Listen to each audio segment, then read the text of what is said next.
getting an error that says PowerShell scripts can't run. The execution policy may be controlling which scripts are allowed to run. In this guide, I'll show you how to check the current policy, understand the available settings, change the policy for your user account, and verify the result.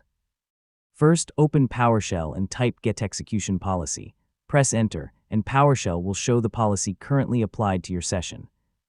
Common results include restricted, remote-signed, all-signed, and unrestricted.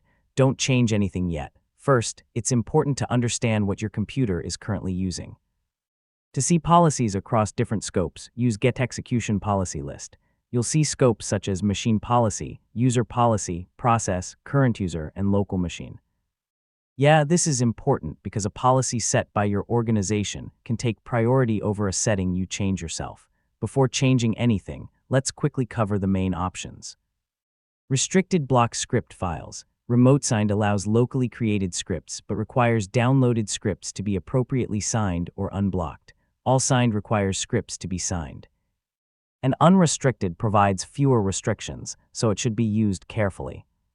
For a personal computer, you can change the policy for your current Windows user with Set-ExecutionPolicy scope, current user execution policy, RemoteSigned. PowerShell may ask you to confirm the change. Read the prompt carefully before accepting it. Using current user limits the change to your account rather than applying it system-wide. After making the change, run get-execution-policy list again.